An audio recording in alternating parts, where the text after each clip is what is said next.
4 times daily with the windows open. You're listening to Radioactive, Britain's first national local radio station.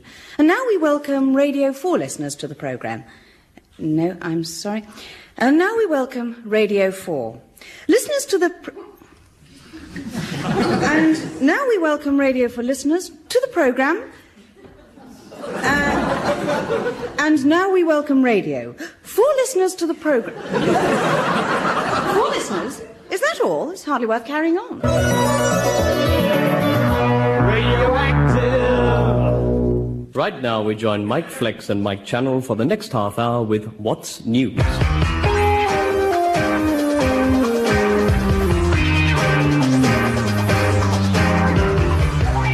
This is Mike Channel and Mike Flex with this week's What's News here on Radioactive. Right. It's 14 minutes to the hour. Hi, Mike. Hi, I'm Mike. Yes, it must be. Good to see you. Just the usual pair of jeans. And what have you got on tonight? That's right, Mike. And later on, here on What's News, we'll be talking to Simon Chang in Tokyo. Hello, Simon. Hello. To Dick Bergman in New York. Hello, Dick. Hi, Mike. And to John Downs in Watford. Hello, John. Well, we seem to be having a bit of difficulty getting Watford. So, first off, here on What's News, the news programme that brings you news about news and views about news. But lets you choose your views about the news and views behind the news in the views of the news. What? Sorry. Let's begin with the time at 14 minutes to with news. And it's news of a programme you'll be able to hear tomorrow night here on Radioactive. So it's over to you, Anna. And look ahead to tomorrow night on Radioactive, when, amongst other things, you'll be able to hear how to make a bedside lamp out of just a piece of wire, 1 light bulb and a lampshade. How you can make a cheese omelette using only 3 eggs, a frying pan and a lump of cheddar. And, of course, there'll be the final set of instructions for all of those of you making a Geiger counter out of 2 milk bottle tops and a toilet roll. That's all on Today in Parliament, tomorrow night at 2 a.m. Radioactive! And now, Radioactive presents... Commercial time. Hello, Honest Ron here with exciting news about my brand new money-saving airline. Yes, other airlines may be able to offer you luxuries such as champagne, in-flight movies and seats, but we at Honest Ron's Airways will provide you with a flight you can afford. For just 75p, you can step on a plane at Luton and within 24 hours step off again at Gatwick. and our safety record is second to none. How many crashes have we had since we started, eh? Correct. 25. Every company experiences teething troubles in the first week. Yes, it'll be a flight you'll never forget from the time your knuckles turn white to the moment you regain consciousness. Fly me and you'll never want to fly with anybody else. Fly with Honest Ron, the others are a con. Honest Ron, as advertised in Next Life. And welcome back. You're listening to What's News here on Radioactive. And we've just been handed a piece of urgent traffic news. For all you motorists on the M1. Over to you, Mike. What? Haven't you got it? No, I gave it to you. No, you didn't. Well, never mind. It wasn't very important, was it? No. Something to do with an accident, wasn't it? Multiple pile-up or something, yeah. Wasn't it? Near Birmingham. Or Leeds, was it? Yeah, one of the two. Or Edinburgh. Yeah, northbound carriageway? North or south, yeah. Yeah. Right, well, watch out for that. In the meantime, here's Lascivia, who works here in Radioactive's shop downstairs in the foyer. Hi, Lascivia. What are some of the bargains on offer down there currently? Hello, Mike. Well, I'm here to tell you about 1 or 2 of the bargains on offer down here in the Radioactive foyer currently. Yes, what are they? And let me tell you what they are. Yes, what are they? Well, Mike, have we got some bargains for you? Sorry? Have we got some bargains for you? Ah. Yes, indeed, Mike. That's right. Let me see now. Our most popular, I suppose, is still the Radioactive T-shirt. And how much are they? Let me tell you how much they are. Yes, how much are they? Good question, Mike. They're just £2.50, however large you may be. And what sizes do they come in? And in case you're wondering what sizes they come in, well, we have them in small, medium, large or extra large. In case any of you are carrying a little excess baggage. And the extra large size are for any of those of you carrying a little excess baggage. Another favourite are the radioactive car stickers. And how much are they? Just walk into the foyer and pick them up, Mike. They're available from the foyer. No, need to pay. No need to pay. We give them away free. Free, great. It's been a pleasure, Mike. Well, thanks very much, Lascivia. Bye, Mike. Bye, Lascivia. Thank you. Good.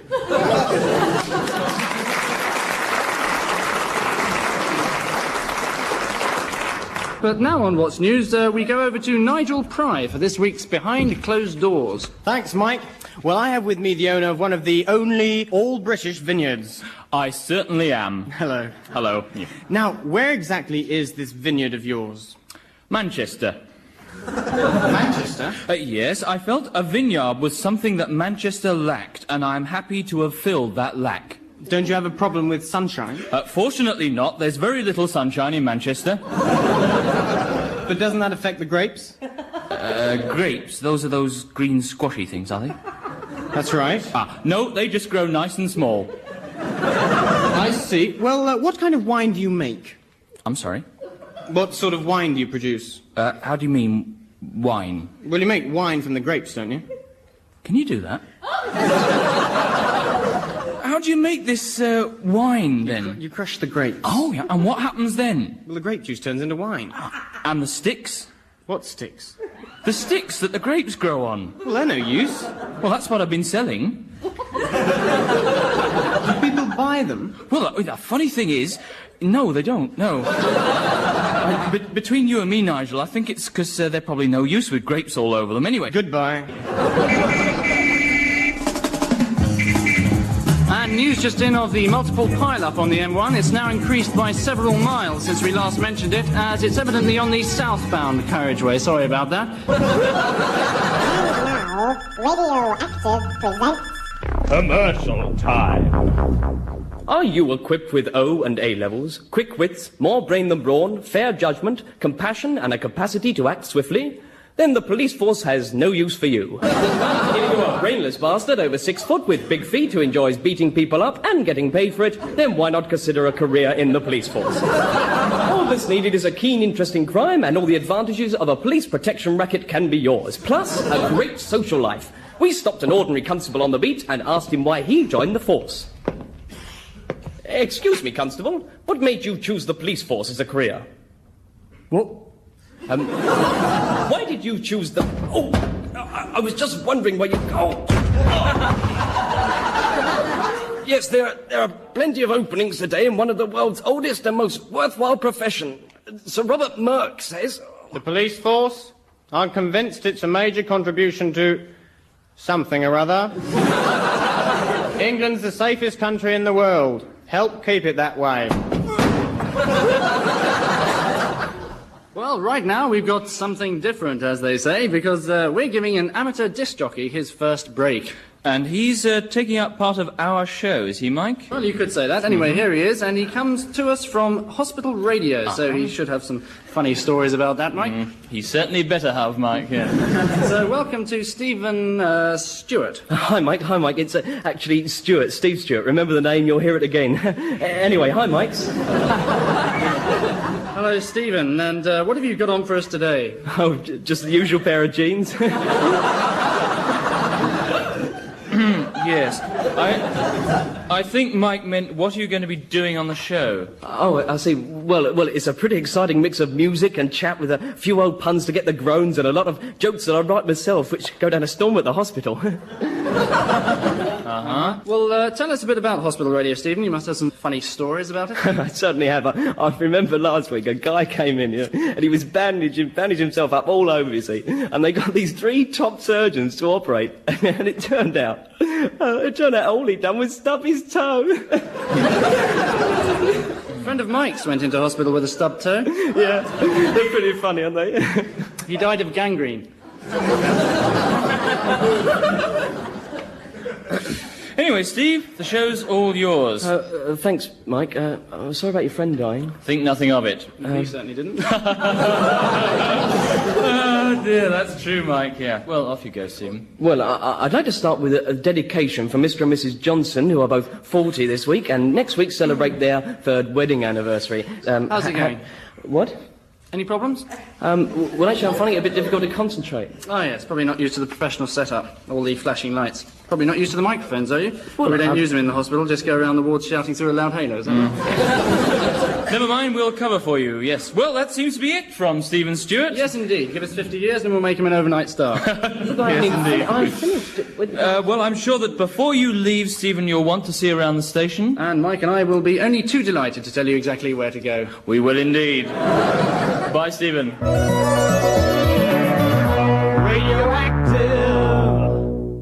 And a news item has just been handed to me.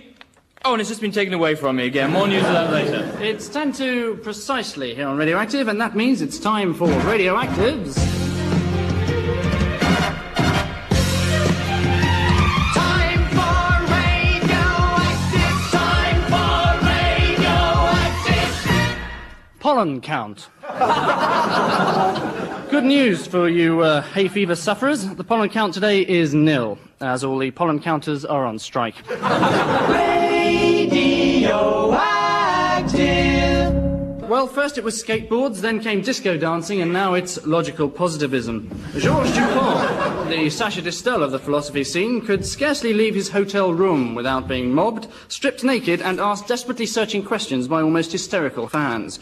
Well, now, 10 years after his death, we are indeed fortunate to have with us in the studio the woman that was always at his side, who has at last agreed to speak publicly about their relationship and about the philosophy of Georges Dupont. Miss Dulé. Oh, yes.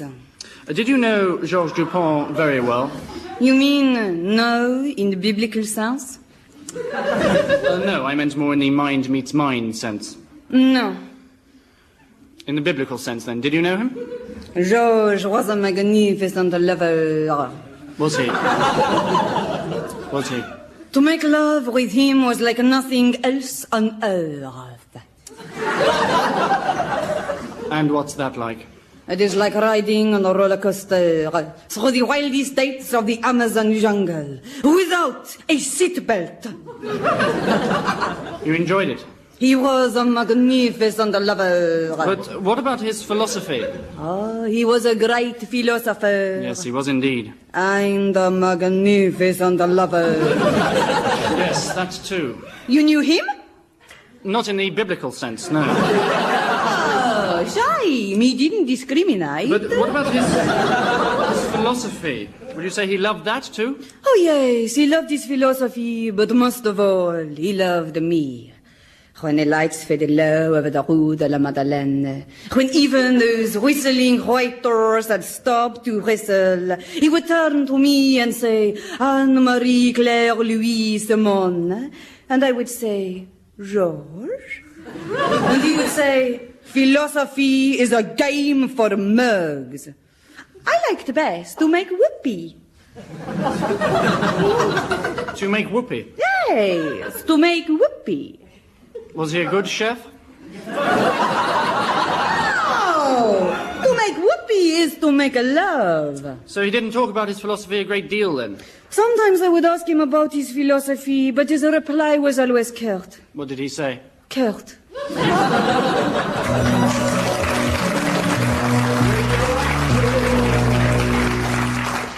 And right now we have a dedication here. Yes, and it goes out to all you youngsters in 14 King Street, and it says, Happy anniversary, 1 year in your new flat. And it comes from your landlord, and he says that the lease runs out on the 17th, and he'd like you out by the end of the week. Well, news up to the minute coming in all the time, but right now it's time for our wander through the radioactive archives. And today we've got a recording from 1953. I have come to this charming factory in Yorkshire, and I'm going now to talk to one of the colourful workers. Excuse me, my good fellow. Who, me, Mum? Yes, you, Jack. What do you do here in this steel factory? I am a steel worker. Hard work, eh, Jack? Yes, Mum. Still, you get a lot of fun out of it, don't you? No, Mum.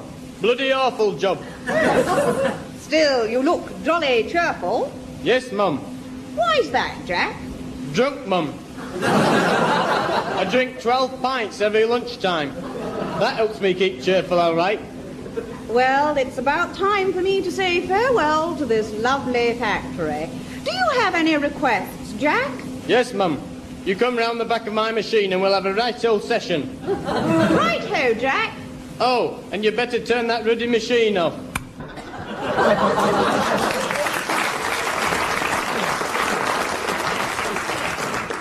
Right now, it's time for our behind closed doors spot. And this week, we're taking a look behind the scenes of the record business to see how a new group gets the breaks. All right, come in, boys, come in. Thank you, Mr. Eston. No, call me Don. Don. Great. Okay. Now, I'm not going to beat about the bush, all right?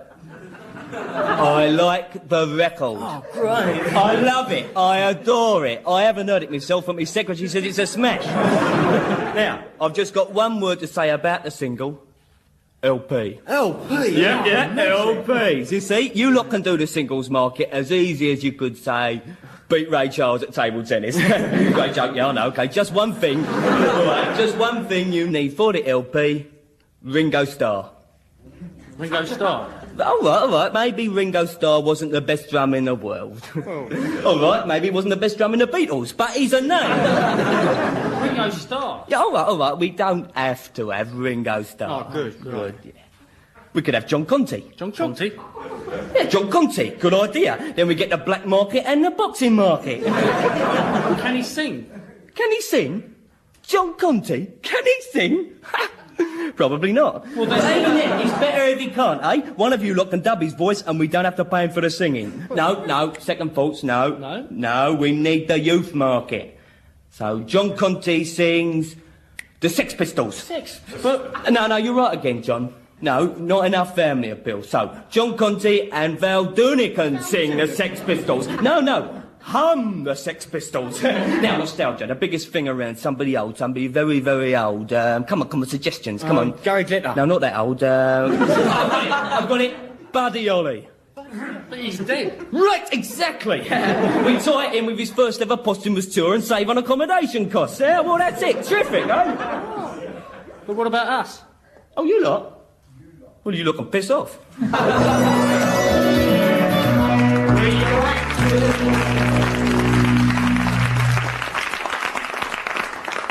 Well, as you know, on Radioactive, we've always been strong believers in the freedom of speech, and it's time for our Soapbox Corner.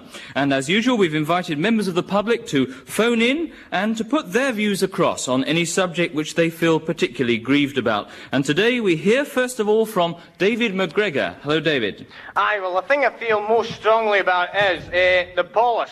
What the hell do they think they are, eh? Why don't they leave us alone? Sorry to butt in here, David. Who are we talking about? The police. The Polish. No, the police. Ah, the Polish people, yeah. No, the police, the pigs, you can. Pigs. Aye, the bloody animals. I'm sorry, are you saying that pigs are animals or Polish people are animals? It's not the Poles, it's the pigs, for God's sake. Good, well, that's a fairly controversial viewpoint there.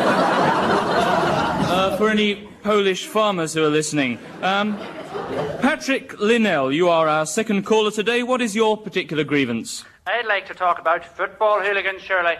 Mike, yes. What do you think ought to be done about them? I think they ought to be short. Short? Do you think they should be smaller? No, I think they should be short in their legs. Short in the legs, yes. And how would reducing their height solve the problem? No, shoot them. Well, quite. But how would reducing their height solve the problem? You don't seem to understand me, Shirley. Mike, yes. Good, well, that's an interesting theory, shortening football fans. I don't see it myself, but never mind. And lastly, we have Dorothy Kinsman of Berkshire. Dorothy. Thank you. Well, my complaint concerns the problem of pits. Pits. Coal pits? What? No, pits that people take for walks in public places and let them file the pavements. File the pavements? I'm sorry? I'm sorry, are we talking about civil servants? No, dogs and things making messes all over the Tyne. The Tyne? Is this in Newcastle? What? Good, well, that's food for thought. Dorothy there suggesting that we should file pits in Newcastle. But I'm afraid that's all for this week's Soapbox Corner, as it's time for a commercial break. And now, Radioactive presents... Commercial time. Hello, Honest Ron here. I've got one thing to say to you. Insurance. Now, let's be honest, life is uncertain. It's a bit of a risk, and sometimes it can be downright bloody dangerous. One day you're walking down a quiet street, suddenly a car pulls up. 5 out-of-work jockeys get out and smash in your kneecaps. Here's just one example. Well, as you know, Ron, I was just walking home from your place feeling pretty good. I mean, what with a 50 quid, I just won a few at poker, yeah? Then suddenly these 5 out-of-work jockeys come out of this alleyway and start telling me about insurance. Well, like a fool, I told them I wasn't interested. The next thing I know, they're running off down the street with my kneecaps. And this could happen to anyone. But this is where I come in. For just £20 per month, I can guarantee that no out-of-work jockeys will come round bothering you at 4 in the morning. Isn't that a small price to pay for the comfort and security of your own kneecaps? Keep your kneecaps safe with good old Honest Ron.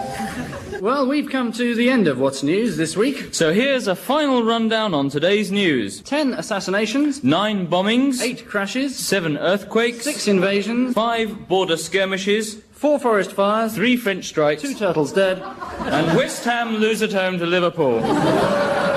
and finally a look at one of the happier stories of the day. Winwan, the female panda, arrived all the way from China to be mated with our very own Wang Wang. The two were introduced as crowds of laughing schoolchildren applauded. As Wang Wang broke out of the cage and killed 10 of them before being destroyed. So that's it from us. Join us next week at the slightly later time of 4 o'clock in the morning. Right now, we turn to pop music. And news this week that the big American West Coast band The Beagles have been in England for the past 10 months. And so here they are on Radioactive for the very first time. Singing their latest hit, Bat Guano. Not sure what guano means, Mike. Any ideas? Yes, ornithological detritus, I think. Huh? Desiccated feces. Oh, bird.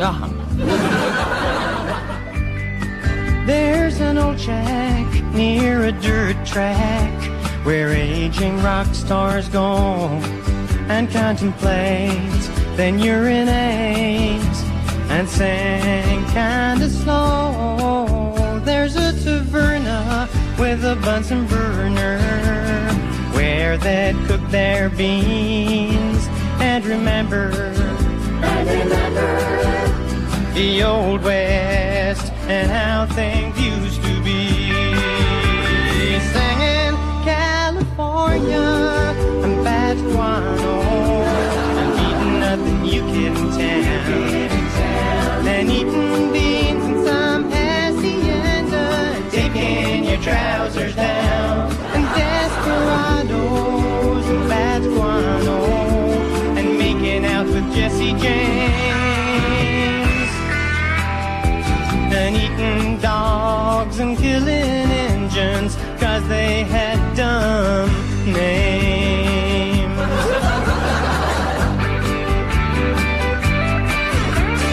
Mountain passes and sorasses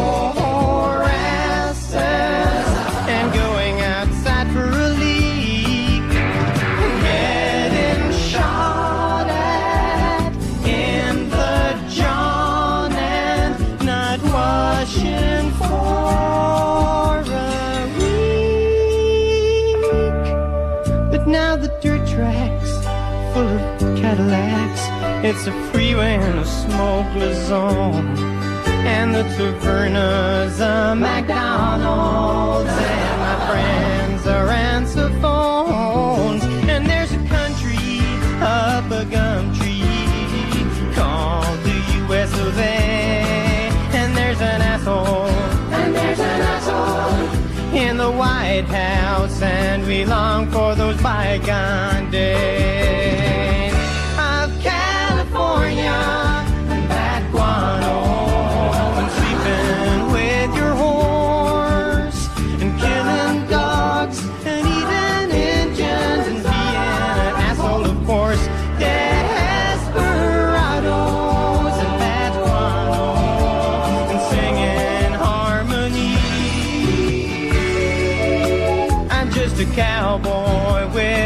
torn. Oh, what's to become of me?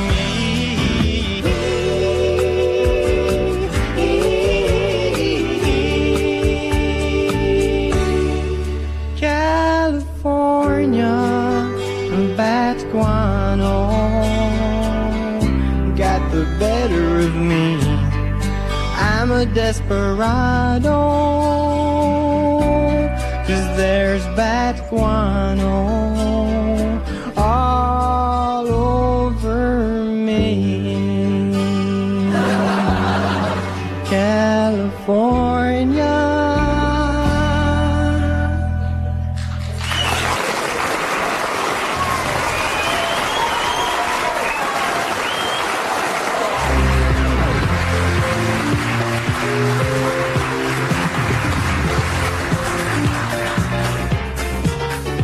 That was Radioactive, starring the cast of Radioactive, with a guest appearance by this week's guest star. The show was written by the authors and produced by a BBC producer.